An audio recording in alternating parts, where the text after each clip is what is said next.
with a very special addition to the stream. Now, I normally would not be streaming right now. Matter of fact, I should not even be streaming. Because this isn't supposed to be a stream, this is supposed to be a guide. So, if anybody gets in the chat, I want to let you guys know ahead of time that this is not a interactive video. This is me just basically describing what I do, how I do it, why I do it, where I got my information, and where you can go look for your own information if you want to do your own research or whatever. Because you know, no one person has got all the answers. I'm telling you right now, what I do works for me, y'all, and I'm learning something, and I'm learning new things every day. So, and there's a lot of different avenues you can get your information. So, don't just, you know, don't put all your eggs in one basket. Don't just depend on me for all your information. All right. So, without any further ado, let's get this show on the road. Okay. First of all, the first thing I want you guys to look at is obviously, boom, that's me. This is me. Okay, so here's what's going on. We want to look at, the first thing you want to look at is the gear. Obviously, I'm full 670. I got my first 700 piece, so gear-wise, we're solid. Now, from top to bottom, on like old school WoW, you don't have a lot of enchants in the gems. But for those that I do have, everything I try to get is all mastery. Reason is, mastery is your primary stat that you want to get as a druid. I'll explain why here in a minute. But as you can see, I have plus 75 mastery, plus 100 mastery, plus 10% speed. And I come down a little bit further, plus 50 mastery, plus 50 mastery. I don't think I have a socket on anything. I don't think I've got a socket on anything. So, no sockets for me, because I'm not lucky enough to get one. Now, as far as for the weapon, it's very crucial here. A lot of players that don't really put a lot of stock in spirit, but to me, having Mark of the Shadow Moon, that extra 500 spirit for, what is it, 12 or 15 seconds, makes a huge difference in a fight. You get into a fight and you start needing to be more and more mana efficient. Yeah, sure, you can get that 500 mastery to proc on your weapon, and yeah, you probably won't need to heal as much because of it, but I'm telling you right now that extra 500 spirit can go a long way in prolonging you and your survivability and your team success. So right off the bat, you can see my gear is good. We talked about gems and enchants. So without further ado, let's just keep going. And like I said, mastery is your primary stat, so you want to make sure you get every weapon here with as much mastery as possible. Last season, I was able to mix and match some pieces with others. Like almost all of these were wild combatants, and some of them were dragon hide, and some of them were not. I can't remember. I think the leggings were something different because the other piece for the boomy set actually offered me mastery, whereas in the original Resto piece didn't. So you mix and match, trying to get the maximum amount of mastery that you possibly can. So moving down the list. Alright, so the first thing you want to look at is your stats, right? And this is what I'm talking about right here, guys. Here's my mastery right here, and this is 27.6%. Now this is unbuffed. This is unbuffed. If I was to have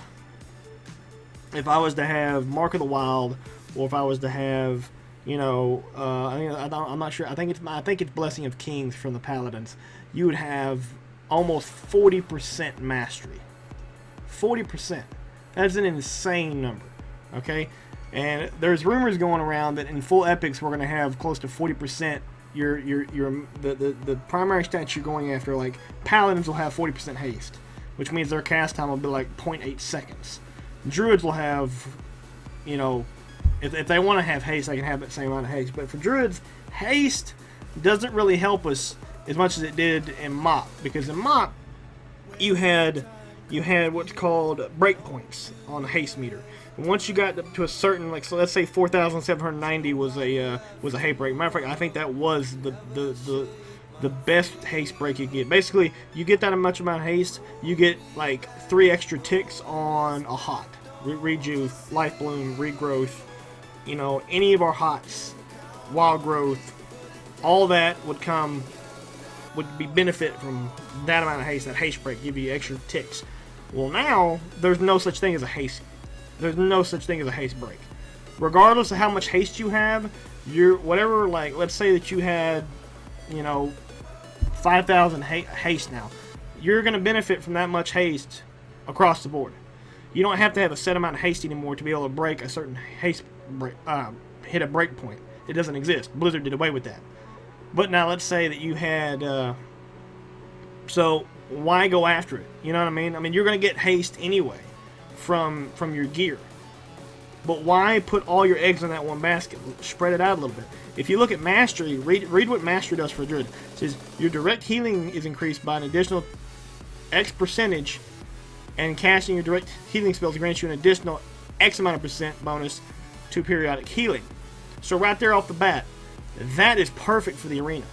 Think about it. In the arena, healers have issues with dampening, right? Dampening decreases the amount of healing you do towards a target. Well, guess what? Let's say the game, I have 27% mastery. My heals are not even going to get affected by dampening until we're into 27, 28, 29, 30% dampening in the game. That is huge. For a healer to not be affected by dampening, like, at all, until, like, the 30% range, that's crazy. Crazy insane. I mean, you're talking, like, I'm going to be mana efficient out the wazoo, because I'm not going to have to use a lot of heals. Just a hot here, a hot there, maybe a swift mend every 10-12 seconds, and maybe a nature swiftness, which is a free cast anyway, so it's not, that would never cost mana. My point is that this is why you want to go after Mastery, because it's a perfect counteract to what dampening does in the arena. It's exactly what you want as a Druid. As a Resto, that's exactly what you want to go after. So that, again, that is your primary stat. As you can tell, I pour every bit of stats I can get, I put it in there. Okay? Now look, next thing we're gonna go over talents. Now I could go over them here. As you can see, I have Displacer Beast, Ysera's Gift, Typhoon, Soul of the Forest, Mighty Bash, Heart of the Wild, and Germination. But what I want to do is I want to come over here to the Warlords tab on Wowhead, and I want to go over these more in depth here. Let's see if I can zoom in here so you guys can see this. Alright, so right off the bat, we'll go across. Feline Swiftness increases movement speed by 15%. Displacer Beast, basically blink for a Druid, 20 yards. Automatically activates Cap form and increases movement speed from 50% for 4 seconds on a 30-second cooldown. This is a passive. Wild Charge is 15-second cooldown, and it has various different uses for various different forms. If you're in Caster form, you fly to an ally's position. If you're in Bear form, you basically do a Warrior's Charge. If you're in Cat form, you basically do the same thing, except instead of charging right at an opponent, you actually leap behind them and dazing them for 3 seconds, slowing their movement speed. And in Moonkin form, you basically have a Hunter's Deterrence, or excuse me, not Deterrence, but Disengage, where you leap backwards. In Travel form, you actually leap forward 20 yards. So it's the Travel form Wild Charge is very similar to Displacer Beast, but less effective at the same time. In an Aquatic form, basically your Fishy form, increases your increases your movement speed in the water by 150%.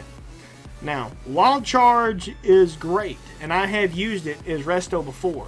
In Mop, there's a macro that you can make, and it still works for your mushroom. You can make a macro to where, regardless of what transformation state you're in, whether it be bear form, cat form, travel form, or boomkin, whatever, you could activate this macro and it would instantly take you out of whatever form you're in, into caster form, automatically target your mushroom, and then you would use Wild Charge towards your mushroom, right?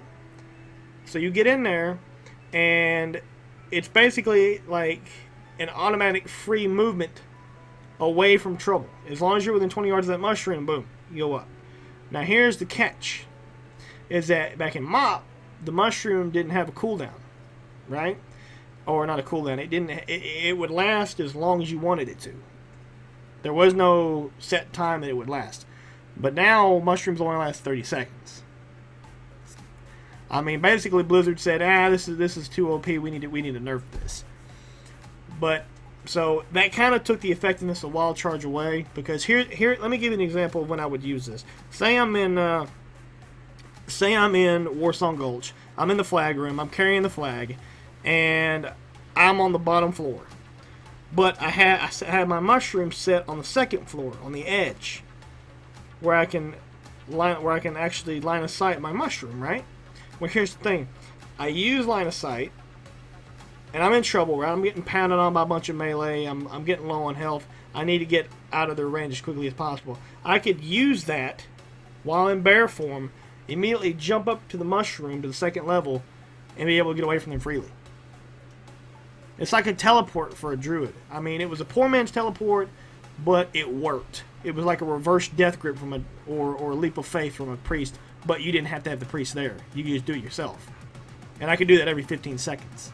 And let me tell you something. That right there, that maneuver right there, saved my butt in so many games.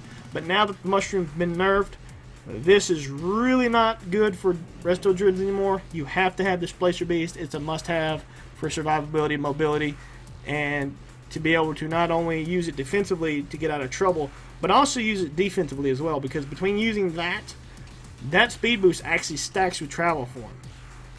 So you displace the beast away in cat form, and you immediately hit travel form when the global cooldown comes off, and you keep going. And that movement speed actually stacks with travel form. So you end up moving as fast as the mount does for, you know, it takes at least a second for the global cooldown, so instead of 4 seconds, it's only 3 seconds. But you're moving at extreme speed for that short amount of time. So that's another good combination. There's actually a macro you can make for that. Alright, moving on to the second tier. Zera's gift heals you for 4% of your maximum health every 5 seconds. If you're at full health, a random nearby injured ally will be healed instead. And then there's Renewal, which is basically another form of nature swiftness healing touch for the druid himself. Not for another party member, but for himself. It'll heal you for 30% of your maximum health every 2 minutes. And it's usable in all shapeshift forms. That's best used when you're in bear form, because in bear form your maximum health is increased dramatically. So don't ever use this outside of bear form. But personally, I've used this before, I've tested it, and honestly, 2 minutes, it's not viable in PvP, and I would completely just disregard it completely. Now, for Guardian Druids, this is nice. Because Guardian Druids, you have an incredible, huge health pool. I mean, before the number crunch, Guardian Druids could easily have 1.5 million health. And you imagine you use that with 1.5 million health. Yeah, huge numbers. And it's still viable for Guardian Druids today because their health can be like close to 700, 750,000 when they're wearing top-end raid gear and they've got full buffs. It's insane. Cenarian Ward. This is great, but the only thing I have a problem with this one is, let me read it first. Protects a friendly target for 30 seconds. Any damage done will consume the ward and heal the target for X amount of spell power over 6 seconds. And this is great. And this is awesome. And this is actually usable when silenced. A lot of people don't know that. And it's also usable in any form. It doesn't say that, but it is castable in any form. You can use bear form, cat form, travel form, caster, doesn't matter. But here's the rub. This is why I always will choose Zera's gift over Cenarian Ward. I'm not saying Cenarian Ward is bad, but for me, it's another cooldown you got to keep up with. It's one more button you have to push, and look at the mana cost. It's over 9%, almost 10% of your mana. You're pushing 10% of your mana out the window every 30 seconds to cast one spell. I don't know, man. Over time, that's going to stack up. I mean, a druid can replenish 10% of his or her mana pretty quickly, but at the same time, again, that's mechanically, for me, in a PvP environment, that's not viable. At least not prolonged fights, like arenas, for example. Or if you're in a BG and you end up, having 2 healers on one flag with like 1 or 2 DPS, and you're having to just spam heals left and right trying to keep everybody up, you're not going to have the mana pool to be able to cast that again and again and again and again and again, because you're eventually going to burn yourself out. It'd be like casting Wild Growth consecutively. So you need to try to avoid that at all possible. So Zera's gift It's a passive. You don't have to push any buttons. You don't have to spend any mana. And this even heals when you're in CC. That's the rub. That is where this wins out 99% of the time in a PvP environment. And it also heals while you're silenced. That technically it's a form of a CC, but I'm just emphasizing that. You can cast it, not cast it, but it will continue to proc when you're sheeped, polyed, stunned, snared, rooted, feared, or silenced. It will continue to heal regardless. Moving down the list. Fairy Swarm, Mass Entanglement, and Typhoon. Fairy Swarm, brilliant talent. Personally, I think between this, Mass Entanglement, and Typhoon, it's all circumstantial. It's all situational. If you're playing against two warriors, I think Mass Entanglement is going to be your best bet. If you're playing against two rogues, or just if there's a rogue in a group, period, I think Fairy Swarm is going to be your best bet. Because warriors don't have any way to remove themselves from roots unless they're a gnome or a human. If they're going to use their human racial, kind of dumb. But anyway, that'd be perfect against a warrior comp. Pallies, it's worthless because they got Blessing of Freedom. Healers, it's worthless because they'll just cleanse it.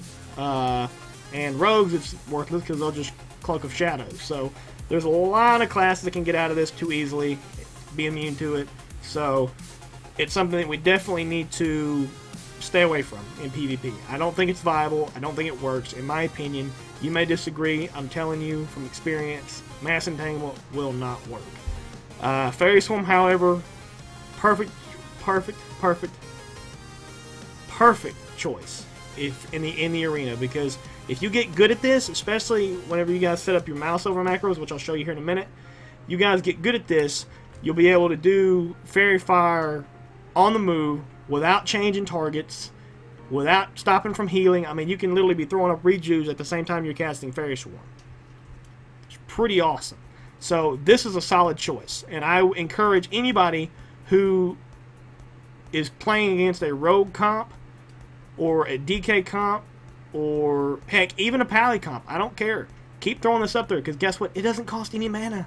It has no cooldown. As long as you cast it outside of bear form. If you cast it in bear form, it will have a 6-second cooldown. But as long as you cast it in caster form, travel form, cat form, boomkin form, whatever, anything other than bear form, it will not have a cooldown, and it does not cost any mana. And what it does is it reduces the target's movement speed by 50% for 15 seconds and prevents them from stealthing or going invisible. So mages, rogues, druids, hunters, good luck. You ain't going camouflage. You ain't gonna vanish. You ain't gonna go into invis. It ain't happening. Or prowl. So solid choice, great choice for the arena. But to me, Typhoon has always been a solid choice, even though they nerfed it. They nerfed it way back. It's only 15 yards, whereas opposed to a majority of other classes have their knockbacks are not limited. Seriously, like, has anybody been knocked off by a shaman in Eye of the Storm or an explosive trap by a hunter? I'm serious. Like, you go sailing, right? Typhoon's not. It has got nowhere near that kind of power. So I think Blizzard needs to think of the idea of either nerfing the rest of the knockbacks, or they need to buff the crap out of Typhoon. Because I can't tell you how many times I've actually hit somebody and said, "Oh man, that should have knocked you off." Y'all have seen it in the videos. Y'all have seen it on the stream. I'll get frustrated. I'm like, "Dude, I hit you head on. What? You didn't even move 2 inches. Like, what happened?" So I think Typhoon is very good, but it's very situational, very circumstantial. And honestly, I've been trying to get away from Typhoon. I've been trying to go to Fairy Swarm, but I'm a creature of habit, and I've used Typhoon so long I almost can't ever give it up, because it can also be used not only offensively when it comes to knocking people off, say Blade's Edge Arena or the bridge in not Gilneas, but in Silver Shard Mines, or off the lumber mill in the Rothi Basin, or off the bridge in Althric Valley, or one of your towers. Regardless of where you're at or what you're doing, Typhoon can also be used defensively. I can't tell you how many times I've had like 2 or 3 melee on me, and I'll jump, and then I'll turn my character in midair, Typhoon the guys behind me about 15 yards away, not only does it knock him away, but it also dazes him for 6 seconds. And then again, while still in midair, I'll turn and immediately hit Displacer Beast, and next thing you know, I'm 40 yards ahead of him. So, definitely awesome. So, Typhoon for me, it's a solid choice. Not necessarily the best choice. It's all up to you. This is one of those tiers where you could honestly go either way. You could go with Typhoon, you could go with Fairy Swarm. You cannot go wrong, either one. I will say this, however, most of the rank 1 Resto Druids in the arenas, in the tiers, the top tiers, like guys like Cubsy or Hotted, they almost always go with Fairy Swarm. I'm not a rank 1 Resto Druid. I've never been a rank 1 Resto Druid. I was a rank 1 Hunter 6 years ago. I was a rank 1 Hunter. But for me, I've always used Typhoon. I almost can't never get away from it. I'm going to try and use Fairy Swarm more often. But that's what the rank 1 guys are using. So if you want to follow in their footsteps, by all means, go for it. But if you do use Fairy Swarm, I encourage you to make a mouse over macro, which we'll get to here in a minute.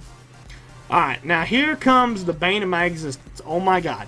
This part of the tree has just absolutely destroyed me.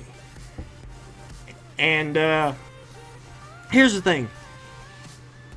A lot of Druids, this is the first thing they'll click, without even thinking about it. They'll say, ooh, I want Incarnation, because it's a 3-minute cooldown, relatively a short cooldown, 15% increase to my heals, and it increases my armor. Right? Excuse me, give me just 1 second, guys. I'm chilling in the boom chem form. There we go. There it is. So your healing's increased by 15%, your armor's increased by 120, right? And it lasts for 30 seconds. So basically, do the math. You got a 3-minute cooldown, it lasts 30 seconds. Okay, it's actually only a 2.5-minute cooldown. That's actually not bad. But here's the problem, is that the minute, this is the same reason why Swifty doesn't like using Avatar, or the same reason that, you know, if you have any kind of buff that makes you go, Wah! It's not a good idea. Because 99% of the time, the minute somebody sees it, the first thing they're going to do is they're going to CC you. They're like, ooh, he just blew one of his biggest cooldowns. Train him, or chain CC him for however long until it goes poof. It's gone. It's over. And now you don't have it. And another reason why Incarnation Tree of Life is bad is because 99% of the Druids that use it don't know how to use it properly. Well, they'll do, because what it says, right? It makes you immune to Polymorph, and the functionality of Rejuve, Wild Growth, Regrowth, and Entangled Roots is enhanced. Regrowth becomes an instant cast spell, Entangled Roots becomes an instant cast spell, and Wild Growth becomes instant cast. And Rejuve, and of course they all get a massive buff to their ability to heal, right? But here's the thing, is that Wild Growth, Regrowth are the 2 most mana intensive spells you can cast as a Resto Druid. I mean, they are flat ridiculous. I mean, look at I'm not in, I don't have the, I mean, I have the game up, but right now I've got the overlay. I'll show you how much mana Wild Growth costs here in a minute, and Regrowth, and you'll and you can make the decision for yourself. Because the first thing a Druid's going to do is he's going to spam Regrowth, and he's going to spam Wild Growth. He's just going to keep spamming it over and over and over. And the problem with that is his mana is going to go from 80% all the way down to 50. I mean, in a blink of an eye, it's going to be gone. Like, done, over with. There's nothing he can do about it. Because that's the, I mean, in the arena, you use burst healing to get your guys back up. And the quickest way to do it is to spam Regrowth. But but it's 2 mana intensive. I've never seen any rank 1 Resto Druid use Tree of Life. And that reason, and I believe, I haven't actually talked to any of them personally, but I in my opinion, I believe it's because of that reason. Because you can't really use the Tree of Life any other way than spamming those abilities. Because really there's no other way. Because Entangled Roots, there's too many ways to get out of Roots, unless it's a warrior. But if there's a healer, if it's a healer comp, they're just going to cleanse it. If it's a rogue, they'll just use Cloak of Shadows. If it's a paladin, they'll just use Hand of Freedom. So on, and so on, and so on. Mages will just blink. So that's a waste. Regrowth and Wild Growth are 2 mana intensive.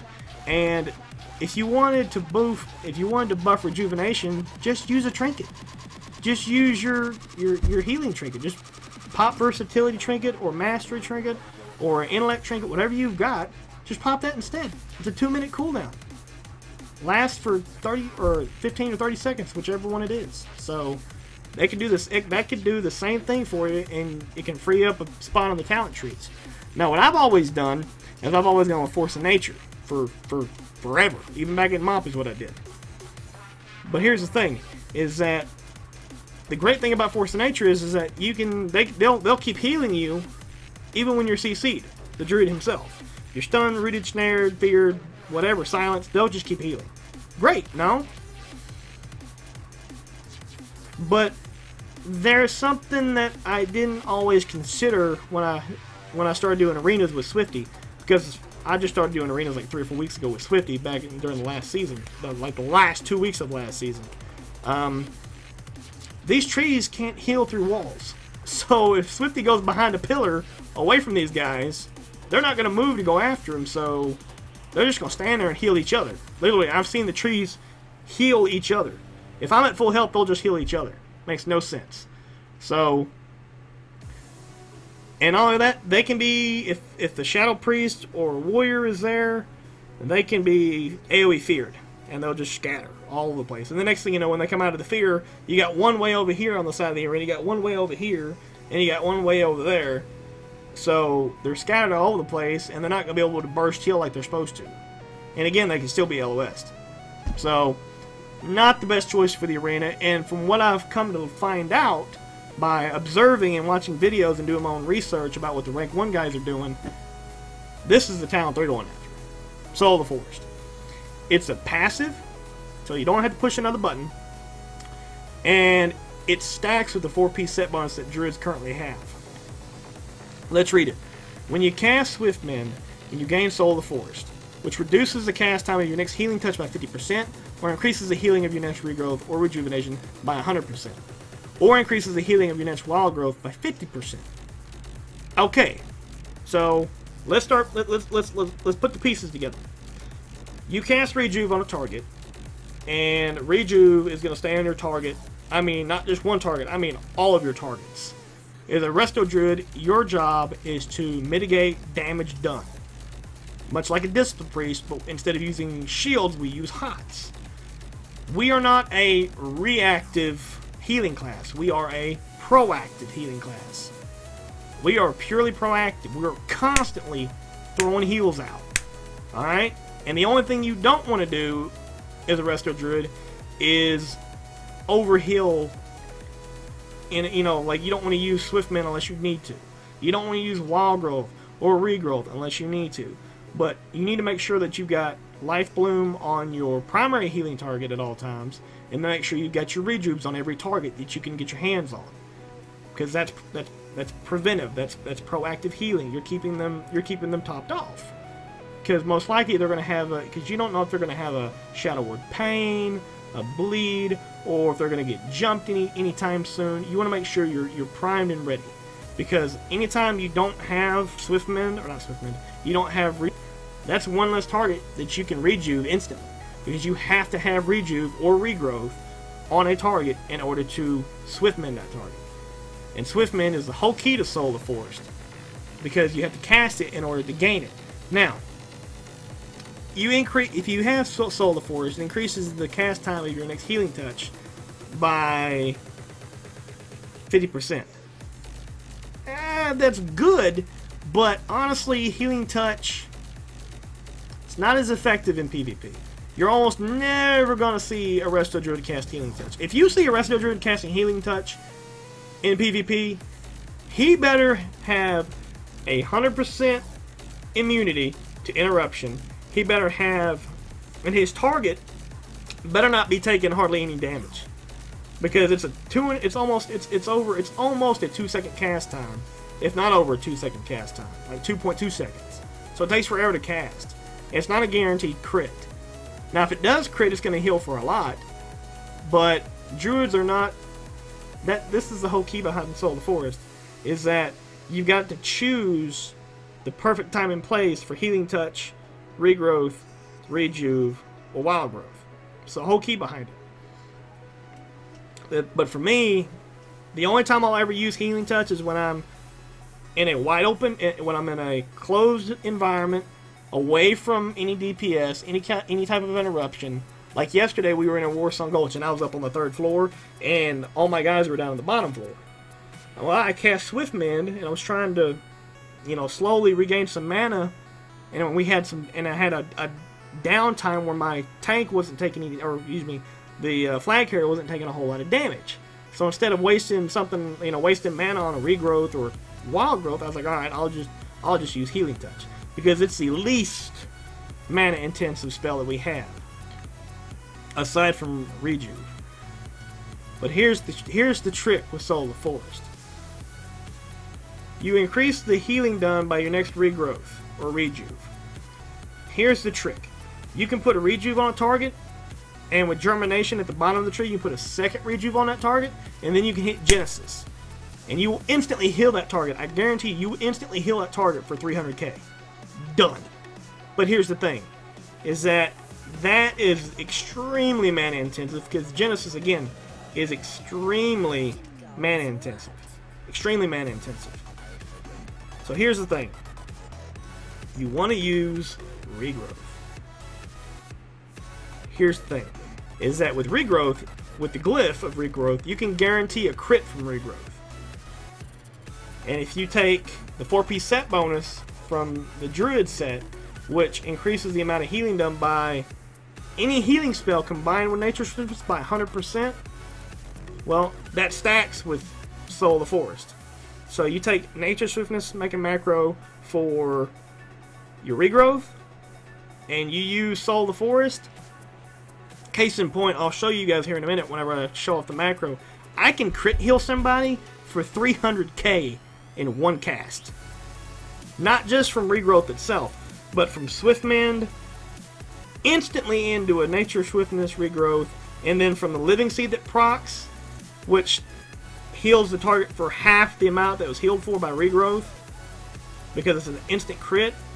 You'll get 50k from the Swift Mend, you'll get 150k or 200k. It really depends on what class it is, because certain classes are healed better. Like if I hit a Feral Druid, I'm gonna crit for like 210k, and it's a guaranteed crit. It will never not crit. It will always crit with the Glyph. It will always crit. And then the Living Seed proc will always heal for at least anywhere between 80 to 100,000k. And if that crits, we're talking 4 to 500,000k in that 1 second window. I'm talking one global cooldown, 400 to 500k if everything crits. But even if it doesn't, you're talking a guaranteed 250 to 300k easy. So anybody look at their health bars lately? I mean, even in PvP, unless you're a Blood Death Knight or a Prot Warrior or a Guardian Druid, most of us are running around with about 300 to 350k, give or take. So I could take somebody literally from 0 to 80% instantly. And that's just from, like I said, one global cooldown. And I haven't even used Genesis or Rejuve or anything else. If you've got Life Bloom, 2 Rejuves on you at the same time I do that, you're going to get topped off. It's going to happen. You're going to go immediately back to 100%. So Soul of the Forest is by far the best choice to make. You don't have to push a button for it. It's a passive, doesn't cost any mana, and it's guaranteed. It's that easy. It does take practice working it into your rotation, because if you have Soul of Forest, your rotation is completely different than any other Druid, because you have to make sure you do Swift Mend, and then you immediately know exactly, you have to think ahead of time, okay, where am I going to put this improved Rejuve? Where am I going to put this improved Regrowth? Your rotation completely changes with Soul of the Forest. So, Soul of the Forest, by far, the best talent you can choose. But again, the talent beforehand, you could go either way. Typhoon, Fairy Swarm, it doesn't really matter. But for me, I always take Typhoon. That's what I've always used. Not saying it's better or worse than Fairy Swarm, but I can't get away from Typhoon. I love it too much. And although the rank 1 Druids are all using Fairy Swarm, I'm not a rank 1 Resto Druid. I'm never going to be a rank 1 Resto Druid, because I'm like Swifty. I play for fun. I love this game. I've played it since vanilla. I just want to play for fun, guys. I don't want to be stressed out. Alright, coming down here. Each one of these, good choice, solid choices. Incapacitating Roar, I love it. I use it all through MOP, but here's the thing, is that Incapacitate, it's very similar to a Fear, except it's a lot easier to break out of than a Fear. I mean, you so much get like tickled with a feather, you're gonna get knocked out of an incapacitation. It's gonna happen. It's not like it's not like it's basically like a blind. Any damage at all will knock you out of it, and it's only 3 seconds. If it was like 5 seconds, I'd be all over it because it's AOE and you could basically blind the whole area, but it's not. And 9 times out of 10 in a PvP environment, you're almost never going to be able to get that off. But some rank 1 guys use it because they can blink towards somebody, they can hit it, and then instantly get a Cyclone off. And it's a lot lower cooldown than Mighty Bash, which is 50-second cooldown with a 5-second stun. And Ursul's Vortex, I mean, you could use that in a rated battleground as a Resto Druid, but other than that, in arenas or just regular play, it's not useful for Resto Druid. Mighty Bash, however, has always been the go-to talent for most Druids. It's my go-to talent. It's a stun for 5 seconds. However, the only downside is that you're not going to get a guaranteed hit. As a Resto Druid, we don't have like hardly any melee hit chance at all. So it will miss. It will miss. That's why a lot of Druids go with Incapacitating Roar. But to me, reward far outweighs the risk. So I've always done Mighty Bash since late MOP, and it's what I continue to use to this day. Now, this tree right here, I don't know what's up with Dream of Cenarius. That's garbage. If I ever see a Resto Druid trying to heal by casting Wrath, he might as well just delete his account and I don't know, get a job working at a pharmacy or something, because he's smoking something, because that's garbage. Nature's Vigil, good solid talent. It's a low cooldown. It's a minute and a half. It lasts 30 seconds, so you balance it out, you're looking at a 1 minute cooldown. Basically, what the whole purpose behind Nature's Vigil is, you're supposed to boom, boom, boom, boom, boom, boom, boom, boom, boom, boom, boom, boom, boom, throw hots on everything. We're talking like 20 targets. Then activate Nature's Vigil, and then it's like a massive surge of multi-strike. Just surges all over your targets. And whatever that multi-strike does to all your targets, healing-wise, gets implemented onto your enemy targets as damage. So for 30 seconds, you become a hots are dots and dots are hots kind of thing. Because any damage you do heals your allies. Whatever healing you do damages your enemies. But I've never really known Nature's Vigil to be extremely effective in PvP.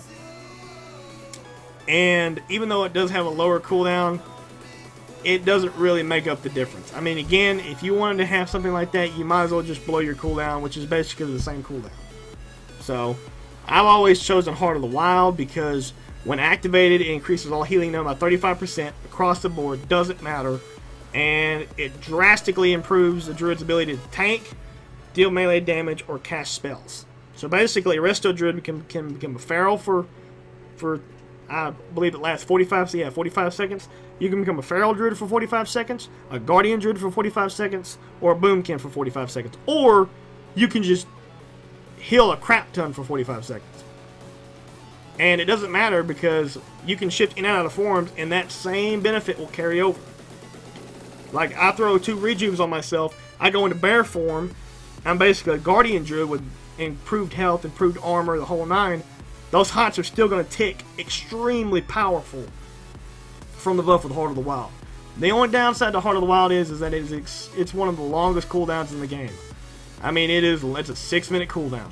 So, if you're lucky, you'll get 2 casts off in an arena. But most likely, you're only going to get it off once. But the best thing about Heart of the Wild is that when somebody's trying to burst me down in the arenas, I can pop Heart of the Wild, throw all my hots on me, hit myself with a Swift Mend, right into a Soul of the Forest, improve Rejuve, and then go into bear form.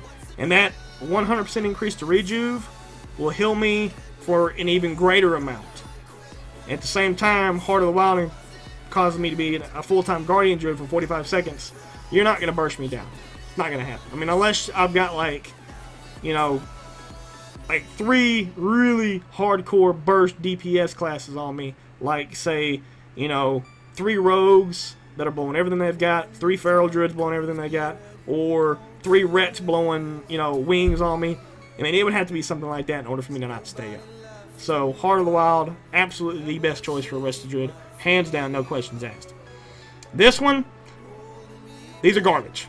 Moment of Clarity, that would only be effective in PvE because Moment of Clarity, or Omen of Clarity rather, procs, it lasts 15-20 seconds, and you get 1 free regrowth out of it. But here's the thing, it procs a lot. I mean, it procs, like, constantly. So, and here's the thing, in PvP, you're never going to get 7 seconds to spam a heal. Nobody's going to let a Resto Druid stand there and just spam. Boom, boom, boom, boom, boom, boom, boom. It's not going to happen.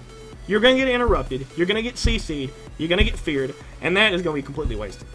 So, just take the normal Omen of Clarity, sit back, let it proc, and then all of a sudden, boom. Throw up a regrowth when you've got a chance in that 15-second window, and you'll be fine. You will be fine.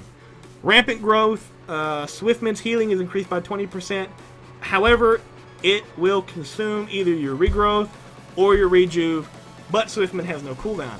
Sounds great, right? Means you can just keep casting Swiftman all day long. One of your best heals, and it just got better with a 20% boost. Normally, your thinking process would be right, and when I first saw that, when the talents came out, back when, you know, Alpha and Beta for Warlords was going on, I thought, man, that's the talent to have. But then I went back and started looking at the numbers, and I actually got a beta key and tested it out. Boy, was I wrong. Here's the thing. Rampant Growth, you have to actually cast Rejuve on a target, and then you're going to lose Rejuve immediately. So basically that was just wasted. And your Swiftman is going to hit, sure it's going to hit hard, but then guess what? You get into the habit of doing that again and again and again and again and again, and you end up having the same problem passively that you have in tree form. You're going to run out of mana because you keep spamming Swiftman. It's your only burst heal. You're not going to use Genesis ever. You're never going to be able to set up a Soul of the Forest because you're just going to keep consuming all your rejuves. So what's the point? So again, Moment of Clarity, Rampant Growth, not viable in PvP. Your best choice is come over here, pick Germination, because at least this time you'll be able to put 2 rejuves on a target, and with those 2 rejuves they stack with Genesis. And what's even better is that one of those is going to can be the improved form of rejuvenation given to you by Soul of the Forest. So when you hit rejuve with that and Germination, like I said, that's where you get that 300k health in like 4 seconds. It's very impressive, very viable, very must-have for a Resto Druid. So there you go, guys. Top to bottom, Displacer Beast, Ysera's Gift, Typhoon, Soul of the Forest, Mighty Bash, Heart of the Wild, and Germination. Okay, I need to take a drink.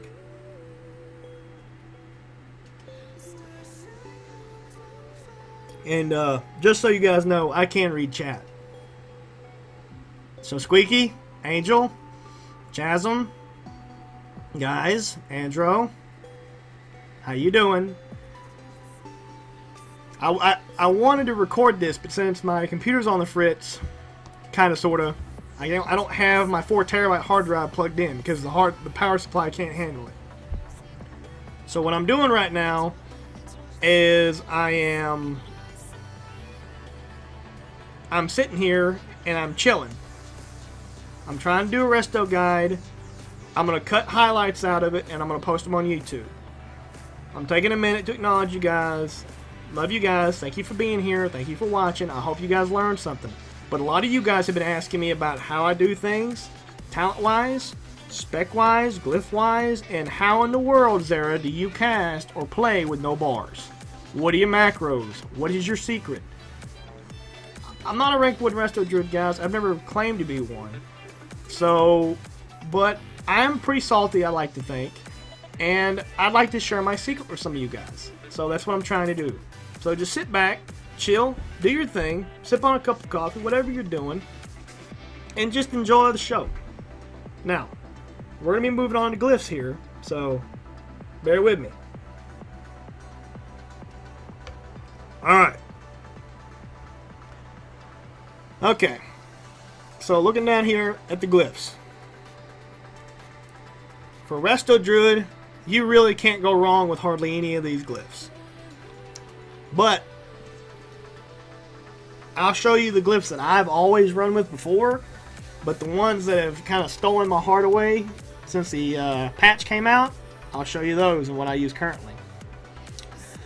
Bark Skin reduces the chance you'll be critically hit by 25% while Bark Skin is active. Bark Skin is a 1 minute cooldown and it reduces all damage done by 20%. That is a must-have. It is an absolute must-have because that right there almost guarantees you will not get crit. And I don't just mean by melee, I mean period. Even with a Chaos Bolt, it reduces the chance you'll be critically hit by 25%. Absolute must-have. That is the most must-have glyph. If a Druid's not running with Bark Skin, he's done. He needs to delete his account. Second one. Now, I've always used Blooming before. Always. Because it increases the bloom heal of your life bloom when it expires by 50%, but reduces its duration by 5 seconds. Which means it doesn't tick as often, right? But when it gets to the end, and it goes poof, it hits hard. And here's the thing, is that Blooming also blooms, life bloom will still bloom, even when somebody purges it. You got a shaman, or somebody trying to purge heals off of a enemy target. And all I have to do is just keep casting Life Bloom. They keep purging it. It's just going to keep hitting hard. It's going to keep healing for hard. But here's the thing. As much as I want to have Blooming now, I can't because of the talents that I currently have selected. But if there was a fourth option for a glyph, I'd pick Blooming up in a heartbeat. It is a great option. You guys, if you're not using Soul of the Forest, I highly recommend you to get Blooming. Because the talent that the glyph that I replaced Blooming with is the Regrowth glyph. So, because I had to, because of the way I play with Soul of the Forest, Nature Swiftness, and Regrowth. That 200% increase to Regrowth, being a guaranteed crit, it is an absolute must. Especially in the arena, it's an absolute must. Whereas Blooming, you can get away with not having. But, if you can get it, do get it, because it's a great choice. Cyclone. A lot of rank 1 Resto Druids use Cyclone because it gives you increased range. 5 yards can be the make or break difference when it comes to CCing a target in the arena. Personally, I think it's a great choice, and I agree that it's probably a must inside of high ranking arena games, but for me, I would rather have more survivability than having Cyclone. I would rather have more survivability, more healing, than more ability to CC. Because that's my job. My job is to survive, my job is to do healing. So that's what I'm going to do. So I don't choose Cyclone, but a lot of the rank 1 Resto Druids do. And if that's who you're going to mimic yourself after, knock yourself out. It's a fine choice. But my playing style, it just doesn't complement me very well. I've never really noticed a huge difference when I select Glyph of Cyclone. I've never seen it. Dash is a great choice. Huge survivability. Dash goes from being a 3-minute cooldown to a 2-minute cooldown. So basically, if you balance Stampeding Roar with Dash, you'll have a huge movement speed increase every 60 seconds. You use Stampeding Roar, a minute, 60 seconds later, you can use Dash. Same thing. 60 seconds later, you can use Stampeding Roar. And again, Dash 60 seconds after that. So, that's a very, very fine choice if you want to have increased survivability. Especially in the arena, because you can get away from almost any class as fast as you move with Dash and Stampeding Roar. But, again, it depends on your playing style. I like it. I've used it a lot. I use it in the games with Swifty. But, after I learned the trick with Regrowth, I couldn't get away from Regrowth. So I gave it up and I went after Regrowth. Healing Touch reduces, every time you cast it, it reduces the cooldown nature by 2 seconds. You'll never get a full Healing Touch off in PvP, so that's complete waste. Nature's Cure, which is basically our cleanse, now has a maximum of 2 charges, but its cooldown is increased by 4 seconds. This is another good choice, but at the same time, I don't think it's viable. I don't think it's something that you should choose. Oh crap, where am I at? Oh bugger, no. Okay, I don't think you should choose it because honestly, if you're increasing the cooldown by 4 seconds and the cooldowns are not shared, then you're only shooting yourself in the foot. You can have a cleanse every 6 seconds, or you can have one every 10 seconds.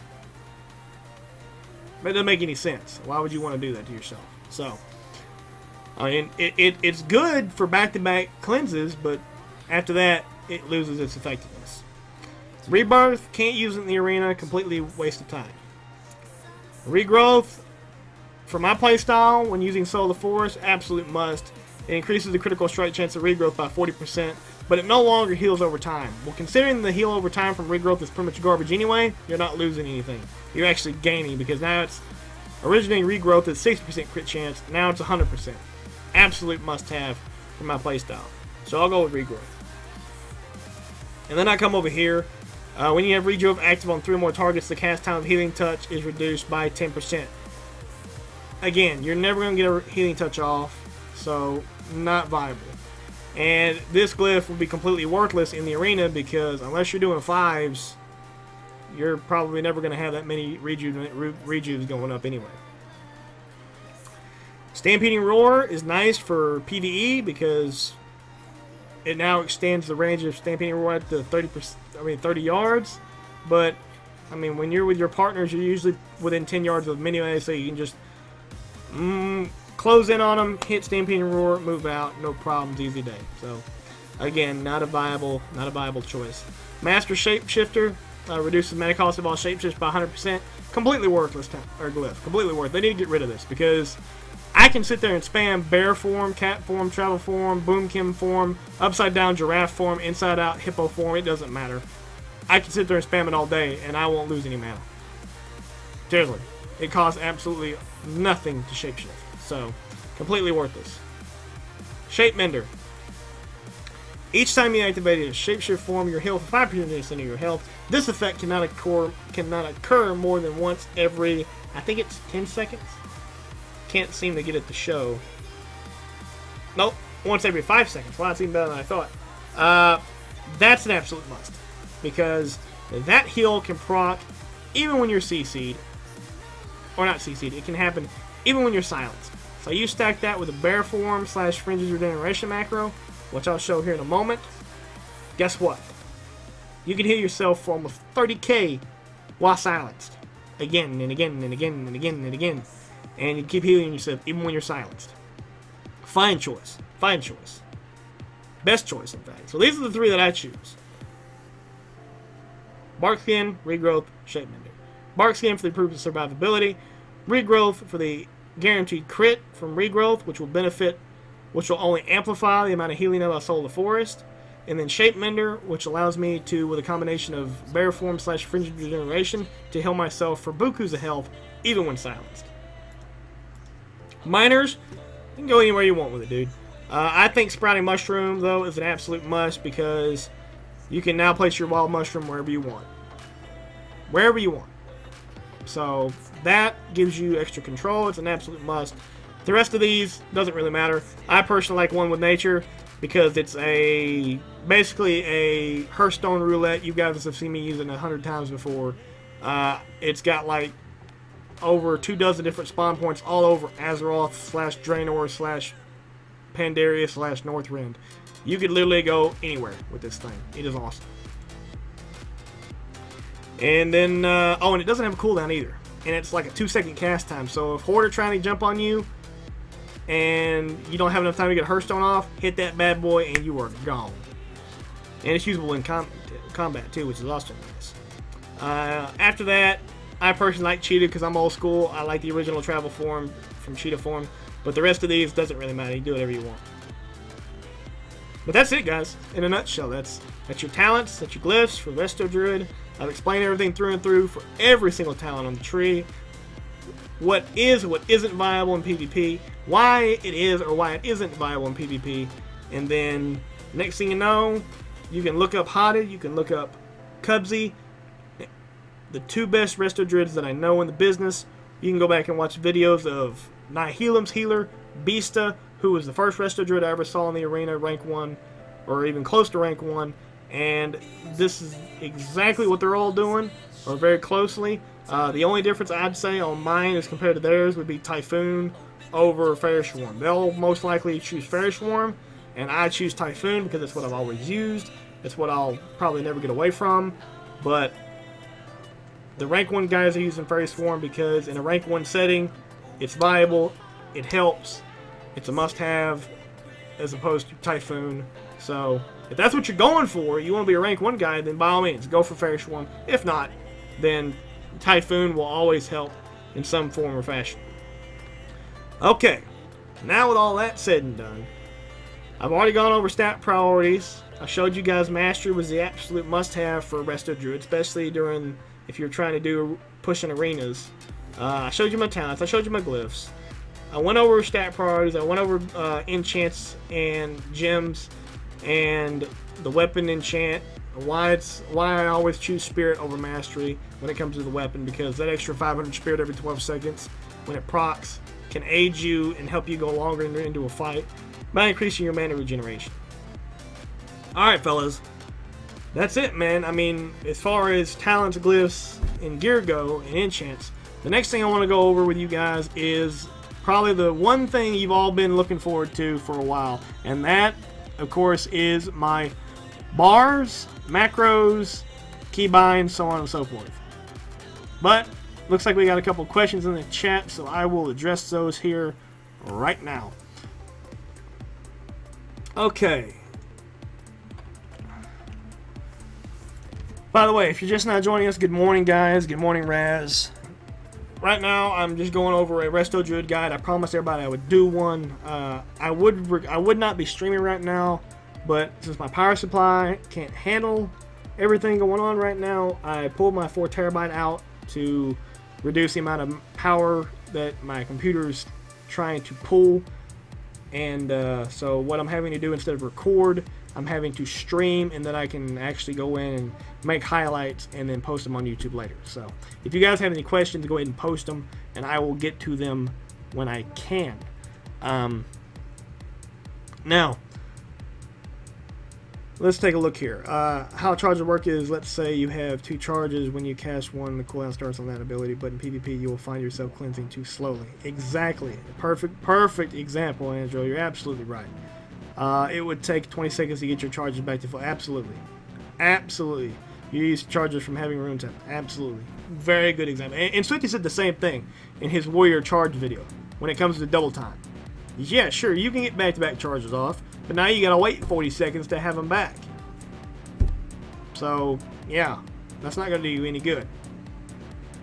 And now, in theory, you could charge every 10 seconds, but it doesn't work like that either, because the clocks, they're not ticking simultaneously. They have to wait till one goes off, goes back to full, and then the next one starts. So regardless, you still gotta wait that full 20 seconds for that next one to go, even while the other one was still going.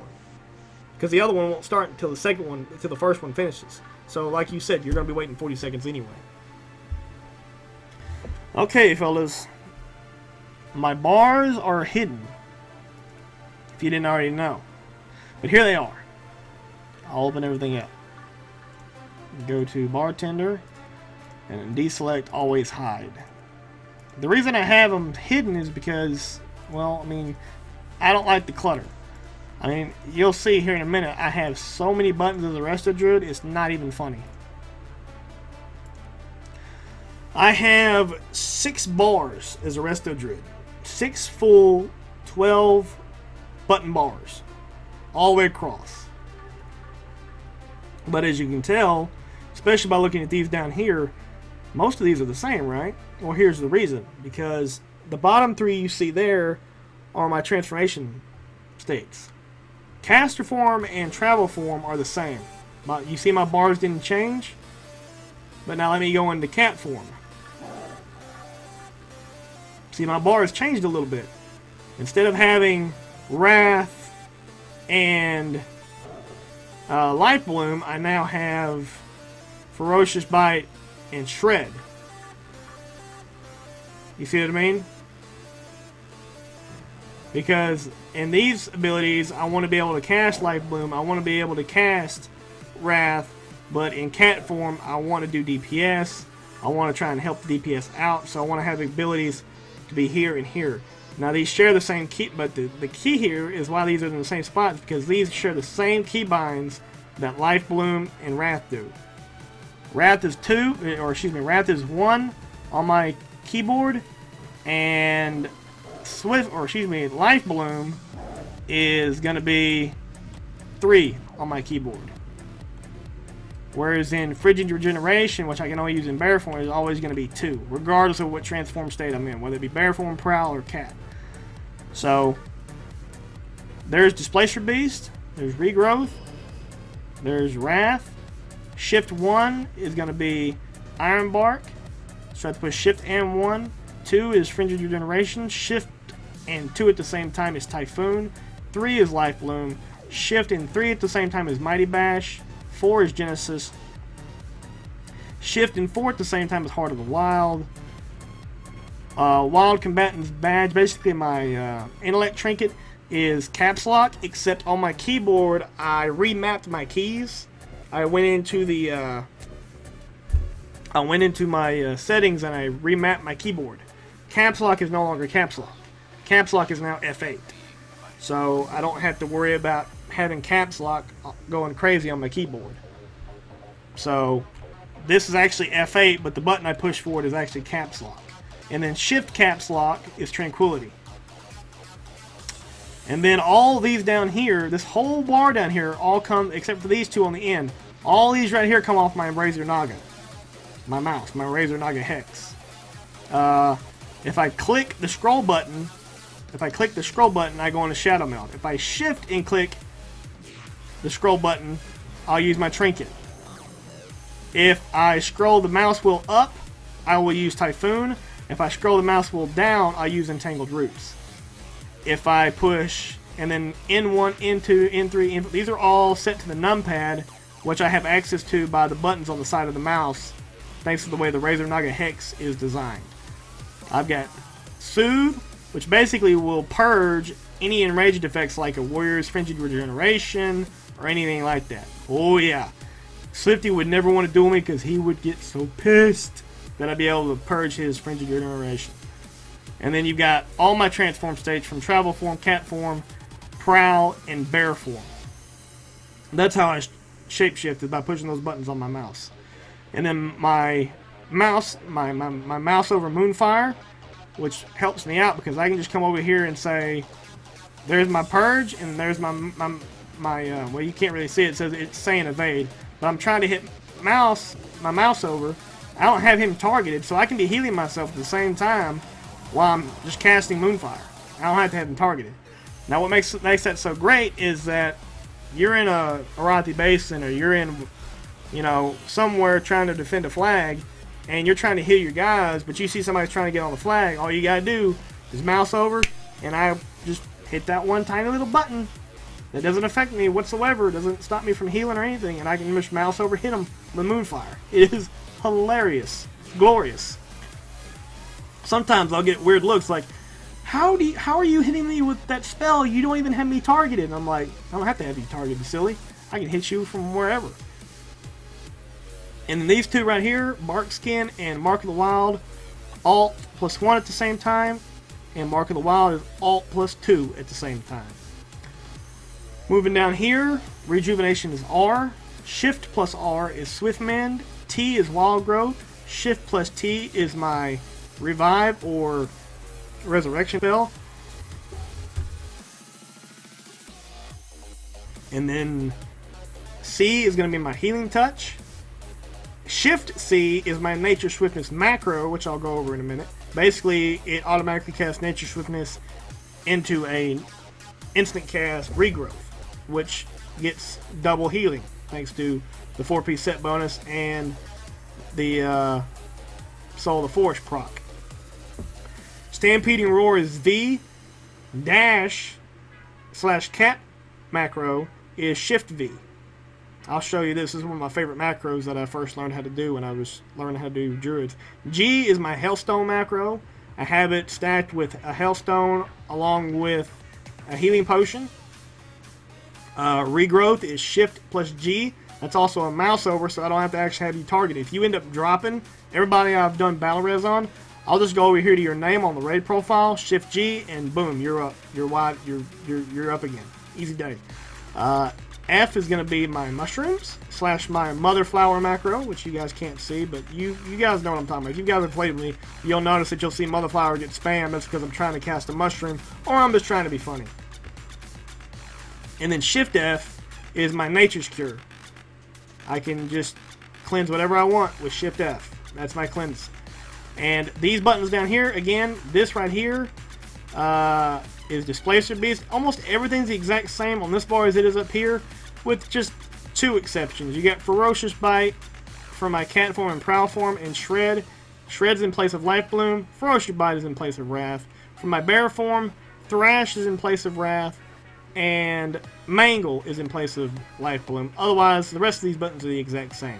Because I don't want to have to press different buttons for Mighty Bash. I don't want to have to press different buttons for Typhoon in every form. So I keep those buttons exactly where they were as they were in caster form. And I only add the buttons that I need to that do actually change in those certain situations. So there you go, guys. There's my bars. That's how I have them set up. And I just have them all completely memorized. That's why I don't have to have them show them all the time. Because as a druid, you have a ridiculous amount of bars, a ridiculous amount of spells, but not so much in quantity as it is just clutter. Because you got all these different forms to keep up with, and you just don't want to have that much clutter. So that's just me. That's my playing style. That's how I do it. Now, before we call it a day, let's look at the macros. And these are my hunter macros, which I can do another video on my hunter macros later because those are actually pretty legit too. But starting with my cat form macro, basically it's a exclamation point cat macro, which basically allows me to get shipped into cat form, and if I'm already in cat form, it'll automatically put me right back into cat form. And the best thing about this is I don't have to like say, well, this is actually most beneficial in bear form. Because in bear form, you don't want to come out of bear form because, well, the increased armor, right? So if you got melee pounding on you, why would you want to do that? But you're in a root, you're in a snare. So what do? Well, a lot of druids do this. They'll cancel the form they're in and then try to recast bear form. You don't have to do that. Because thanks to this macro, you can actually just hit it and it'll instantly put you back in. It'll instantly take you from bear form instantly into bear form again. It is glorious, and it will free you from any root, snare, or slow. It is glorious. It is awesome. Here is my resurrection macro. Basically, it works as a mouse over target, but if I don't have a mouse over selected, it'll instantly resurrect my current target. Genesis. This is glorious because Genesis can actually heal through walls. So as long as I hit it and you're within that 40-yard range of Genesis's proc, it'll heal you. But here's the thing, is that if I actually try to select you and you're out of my LOS, and then I cast Genesis on you, it's not going to proc. It's going to be like, oh, he's LOS'd, I can't heal him. But let's say that I use it on myself, but you're within 40 yards of me. If I use it on myself, Genesis will proc for you through the wall. Nifty, right? That's why I always have Genesis set to cast at player, which means at yourself, and then cast Genesis. Here's this wild charge macro I showed you guys earlier. I could use it to charge my wild mushroom or my tree ants, but since I don't use the tree ants anymore, this is pretty much null and void. And since the mushroom doesn't last 5 minutes anymore, this basically has become null and void. And the fact that I don't even use wild charge anymore makes this pretty much a worthless macro. And I made this. This is my Cenarian Ward / renewal. That way I don't have to really worry about changing it. As long as I have one of those talents, this macro will work for both. But I have Cenarian Ward set up as a mouse over, or as a target, or as an at myself. So here's how this works. You're going to see this repeated a lot in this guide right here.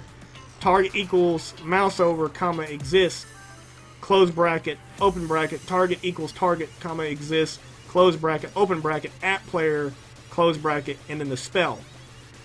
Think of it like a progression. Think of it like a ladder.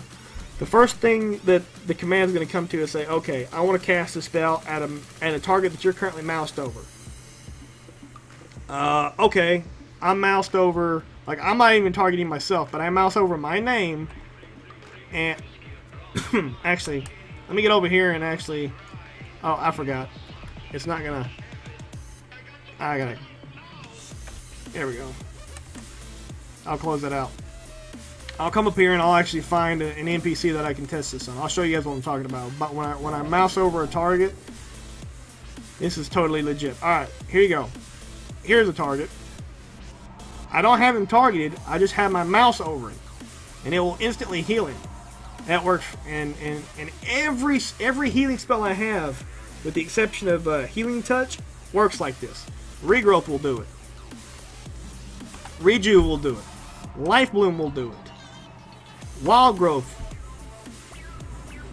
won't do it. I'm an idiot. But I have Wild Growth set up the same way Genesis is, because Wild Growth works the same way. Wild Growth will heal you through a wall as long as you're within 40 yards of me, but I have to cast it on myself first. Nifty, right? So, but let's say that I don't have a mouse over targeted, but I have him targeted, but I want to heal this guy, so I'll mouse over. It'll heal him instead.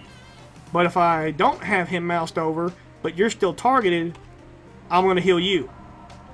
But if I don't have either one, I'll instantly heal myself. It really takes a lot of the manual labor out of having to click a target or change targets. I mean, really all I have to do is just boom, boom. There's 2 rejuves, and come over here, boom, and then boom again. There's 2 rejuves, and then take it off, take the mouse over off, and heal myself up. I mean, it literally takes a lot of the legwork out of it. So that's why I always have every single one of my spells, or most of my hitting spells, act the same way. All my transformation forms are the same way. Cat form, travel form, bear form, they're all the same. They all have that exclamation point. That way I can just shift in and right back into it if I have to. Alright, Bark Skin is a stop casting macro, which basically means if I'm in the middle of a cast, but like right here, like let's say like as soon as I hit that, I realize, oh snap, I need to have Bark Skin like now. I can hit that and be like, oh, I need to stop, and instantly cast Bark Skin, and boom, it'll instantly stop whatever you're casting and cast Bark Skin. That's an oh snap macro basically. So I need to stop casting so I can protect myself. That's all that is. That's all that's there for. Stop casting, backslash cast whatever spell you're trying to cast. And that works for anything. So try it out. I mean, if you know a spell that you've got an oh snap button, that's a perfect addition to it. Backslash stop casting, backslash stop casting. Bear form, I've showed this probably the most of all my macros, but for those of you that don't know, this is a combination of bear form macro, and this is where shape mender comes in such great handy. Not only will I heal myself for 5% of my health, but Fringed Regeneration will also proc automatically because it's part of the same macro. I'll shift in the bear form. There's shape mender, and that 5,000 you saw there was from Fringed Regeneration. I'll do it again. That 6k right there, almost 6k, came from the 10 rage that I just used to heal myself. But every 5 seconds I can spam them at the same time and get both heals. That right there healed me for almost 22k, and I'm not even in PvP zone. My gear hasn't even scaled up. So you can imagine it'd be a pretty hefty heal. So that's a great macro. And you can use that even when you're silenced. So if you get silenced for 5 seconds, you can run behind a pillar and just spam this. And just keep healing yourself. So basically every global cooldown you can heal yourself for about 6k, and every 5 seconds you'll heal yourself for close to 30k or more. Very handy. Dash. This will cast dash if it's off cooldown, but if it's not off cooldown, it'll instantly put you into cat form. Now you ask me, why do I have this and this? Because it just makes sense. If I want to get into cat form without having to blow dash off a cooldown, then I have this just in case. But if I'm trying to like get up and get gone, that's the macro I'm hitting. Because It doesn't cancel dash, so if you hit it multiple times, it won't cancel dash. But if I'm getting slow, if I'm in a flat, basically carrying the flag, it'll take me in it. It'll take me out of cat. It'll take me from cat form straight back, and it'll basically recast cat form, and I basically get out of any roots and snares. I can just mash Shift V all day long, and and as long as you don't stun me or death grip me or fear me, you are not going to slow me down, because I'll just keep shifting out of your roots and snares and slows. You'll not be able to slow me down. Tranquility, same concept as Bark Skin, except it's just Tranquility. Stop casting, stop casting. Oh snap, I need to get a huge AoE heal off. There it is. Wild Growth, like I said, just like Genesis, come over here, do it at player at all times. That way it'll heal every player that's mostly in, the most injured players within 40 yards of you, and it heals up to 5 targets at once. If you glyph it, it'll do 7, but it's not worth it. Like I said, you're never going to be spamming that anyway. If you're spamming it, there's something wrong. Nature Swiftness. Okay, all this mumbo jumbo around here. I got this off of a, this right here. I got this out of a Resto Druid guide. The actual link to that is on my profile. Go look at it. It'll give you a list of macro commands that you can use. This is the only thing I took from it, because what this command actually does, both here at the top and here at the bottom, it allows me to basically cast Nature Swiftness and whatever else I'm casting without having to go into travel, without having to go back into caster form. And I can cast Nature Swiftness / whatever spell I want to from bear form, cat form, travel form. It doesn't matter, and that is huge, huge, huge. And again, I have Nature Swiftness with Regrowth, and Regrowth again has target equals mouse over, target equals target, or at player. So the same concept as all my other primary healing go-to spells, but it's combined with Nature Swiftness. And then I have a mouse over for Nature's Cure, same concept as the rest of my mouse overs. Moonfire, same concept. Life Bloom, same concept. Shadow Meld is a stop casting, so if I get in trouble, I can instantly hit that and go Shadow Meld, drop target. Iron Bark, same concept as my heals, mouse over, or my current target, or just on myself, if need be. Soothe, same thing. Regrowth, already the same thing. Swiftmend, Rejuve, those are all mouse overs, guys. Those are all mouse overs. So I don't have to have a target in order to cast this. As long as my cursor's over that target, I can cast it all day long. Same thing with Rebirth. Bash. This is actually pretty nifty. What this will do, it'll instantly stop casting if I have to. Like if I'm in the middle of a cast, but there ends up being a rogue or something coming towards me, and I need to immediately jump into a Mighty Bash, all I gotta do is hit Shift 3, and it'll instantly stop casting wherever I'm casting. It'll automatically target the nearest enemy player to me, and it'll instantly bash them, or at least attempt to bash them. Whether it'll hit them or not, you don't know, because Resto Druids don't have max hit chance. But that is a huge must-have. That's a great utility. At least this way you don't have to actually deselect, reselect the target. And like I said, both Cyclone and Entangled Roots are also mouse overs, or target equals target. You're obviously not going to cast them yourself, so you don't need that part. But target equals mouse over, or target equals target. Those are both. And remember, Cyclone is scroll wheel up, Entangled Roots is scroll wheel down. And then there's my /cast wild mushroom /yell motherflower. That's my macro for my mushroom. And then this one's probably my personal favorite, at least in the random BGs. I can combine my big time healing trinket with my big time potion, which will increase my intellect for 1,000 for 25 seconds. And stack that with this trinket, which also increases my versatility by over 720 for 20 seconds. So you combine those two, and voila, easy day. Big boost to your healing for about 20 seconds. And then Wrath, basically I had this set up for my Boomkin spec, but since Wrath also exists for restoration, it's still there. I can still use it. Basically, it does the same thing Mighty Bash does, except instead of bashing, you are just basically using Wrath. But you know, that's it, man. That's all my macros. As you guys can tell, I do a lot. I do almost everything I do is mouse over. And obviously I'm really good at it. I've been doing it for a lot of years. Not just for my Druid. I mean, I've only been playing my Druid since MOP, but I've been doing mouse over targeting for a while. Probably since Wrath. I did it with my Hunter a lot. As you guys can tell, I've got almost just as many, if not more, macros on my Hunter with mouse over and stop casting macros, so on and so forth, target enemies, so on and so forth, than my Druid does. And I was just as effective, if not more effective, on my Hunter DPS-wise than I am on my healer, which I know for a lot of you guys is probably going to be hard to follow. But, guys, that's it. You guys got any questions? I'm going to give you guys a couple minutes to ask.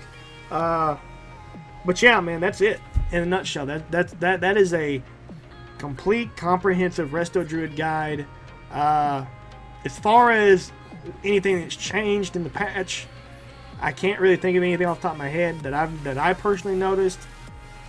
Yeah, rogues are doing a lot of burst. Affliction Warlocks are doing a lot of burst, but you just have to adapt. I mean, it's like anything else.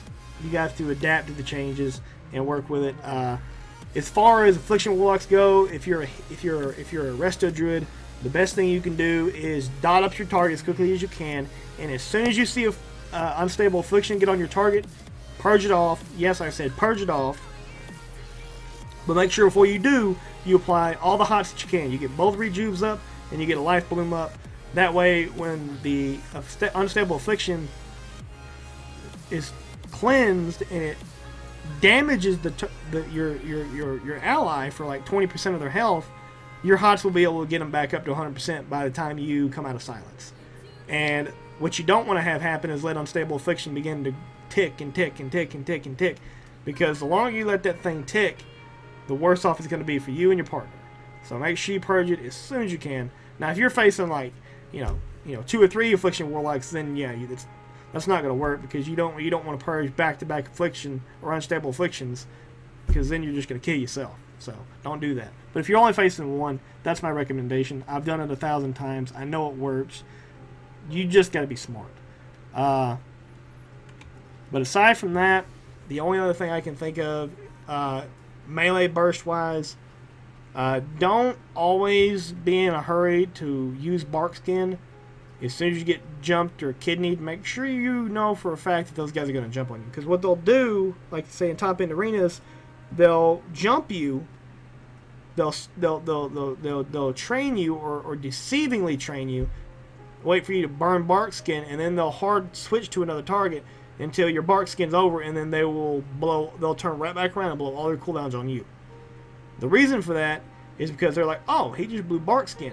Well, that's his, that's his biggest defensive cooldown. As soon as it comes back, as soon as it goes off, we can kill it. So be smart. Make sure you don't use bark skin or iron bark unless you know for a fact somebody's getting trained, somebody's getting DPS down, and you've got no choice but to pull out the big guns. Otherwise, save it. Don't use it. Use it often, but what I mean is don't use it every single encounter, because you'll start getting into the habit of doing that, and then you'll get into a 2,000 MMR rating arena game, and you're like, oh, they're gonna jump me, and then you blow iron or bark skin just out of pure instinct, and you're like, uh-oh. Like, if you were facing stealthies, they'll probably just reset and kill you anyway. It's over. It's done. You got nothing to come back from.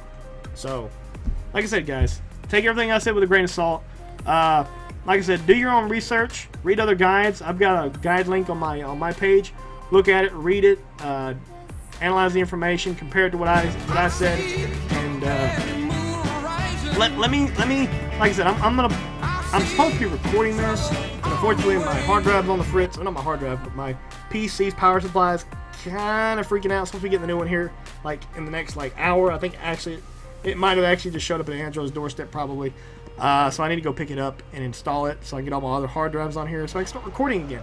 But I stream this because streams are automatically saved online and I can upload them to YouTube. So this will be uploaded to YouTube within the next hour. Go there, watch it again from start to finish if you missed any of the beginning, and post comments. I'll post this on my YouTube and Twitter page if you guys want to look at it there. Like I said, comment, like, subscribe, do whatever you need to do. Share it with friends. If you people who are thinking about playing Resto, or if you yourself are thinking about playing a Resto Druid, consult this video, consult other videos. Go out there, watch Hotted, watch Cubsy, watch all those guys in the rank 1 Resto Druids in action. Go look at them. Go look at the ladders, the 2s ladders, the 3 ladders, the 5s ladders on the US Battle.net website for World of Warcraft. Go to the community. Go to the ladders. Look and see what the top ranked Resto Druids are doing. I pointed everything out that they're doing, but if you want to see it for yourself, kind of compare notes, see what their glyphs are, or if you just want to completely mirror the absolute top ranked Resto Druid, which is Cubsy right now, at least on the US servers, then by all means do that. But just make sure that you know what you're looking for, you know what the rotation is going to be. I didn't really go over rotation so much, but that's because it really depends on what talent choices are going to be. It really does. Now, for the most part, your rotation is not going to change, but there are some pretty significant changes depending on what you do. What talent you go for, what glyphs you go for, so on and so forth. But, like I said, just always remember that you got Rejuve. You have both Rejuves up on all targets at all times. Have Life Bloom on your primary target. You want to try and use Swiftment off cooldown every chance you get, but make sure you use it on the target that needs it the most. And then, once you use it, since I use Soul of the Forest, as I showed previously, make sure you know exactly when and where you're going to decide whether to use a Rejuve here, the improved Rejuvenation, or the improved Regrowth, or possibly even the improved Wild Growth. So, or it may be one of those extremely rare chances where your target's not really taking a lot of damage and you can afford to use a Healing Touch to try and conserve mana. So, that's just going to come from experience. That's going to come from your instincts. So, and then aside from that, try not to blow everything on your Wild Growth, because that is over 12,000 mana of a 160,000 mana pool. So that's, you're only going to get to cast that 15 times maybe before you completely burn out of mana. So don't spam Wild Growth. Don't do it. Only use it sparingly. And the same thing with Regrowth, because it's 6,000 mana as opposed to the 3,000 mana from Rejuve. So be sparing with Regrowth as well, unless you get a free proc. And this is, hopefully we can get one. I'll show you guys what I'm talking about. Get some hots up here. Hopefully I get this to proc. This is what I'm talking about with Omen of Clarity, right? Give me just a second. We'll get a proc and I'll show you guys what I'm talking about. Because the only time you want to cast Regrowth, or at least try to cast Regrowth, is when you get this proc. Come on, Regrowth. You know you want to go off. Come on, Clarity. Try to show you guys what I'm talking about here. Goodness gracious. Where are you?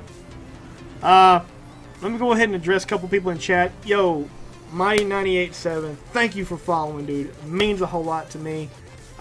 You caught me at a kind of a bad time, because I'm just trying to do this guide, trying to get the information out there for everybody that's interested. I didn't even really acknowledge everybody in chat, but you know, until I took a break, because my God, this was actually a pretty lengthy video. I'm gonna cut this up in segments. I think I'm gonna do stat priorities, followed by talents, followed by glyphs, followed by my macro / bars, and then the last one will be rotation. So anyway, thanks for watching, guys. Hope you liked it. Hope you enjoyed it. Remember, be patient. If you're just now trying it out, it's gonna take some time. It's gonna take a lot of effort. Macros themselves, if you do what I do, they're gonna take thousands of years to set up. My God, I can't tell you how long it took them to set up. And like I said, the rotation is purely circumstantial. It depends on where you're at. Depends on what classes you're healing, whether or not they're taking a lot of damage or a little bit of damage, when and where to use Genesis. A lot of you guys have asked me that, and honestly, I cannot really answer that, because that is purely instinct. You know, I don't even think about half of the things I'm doing when I'm healing, because I've done it for so long. It's just I just react. So just get out there, guys. Get out there. Take this information. Take information from other players, other videos, other guides. Put them together. Take what you like from it, and go forth and do great things. Alright? Love you guys. Thanks for being here. And don't worry about it, guys. My regular viewers, Mighty, Squeaky, Andrew, Raj, Angel, Chasm, guys, I will be back. Probably won't be back for a couple of hours, maybe even longer. Depends on how long it takes for that power supply to hurry up and get here so I can install it and get the computer back online. I did talk to Swifty last night. I am officially a mod on his channel. I have the green box of life. It's pretty freaking awesome. Pretty freaking epic. And for those of you that weren't here last night, go check out the highlights from last night for both my channel and Swifty's. Pretty awesome stuff. We had a 3v7 last night, me and my boys, and Battle of Gilnas. That was freaking epic. And then we had a party in Warsong Gulch Flag Room. That was amazing. So go check those out. Hit me up, comment, like, subscribe. You know what it is. Talk to you guys later, man. See you guys in a bit.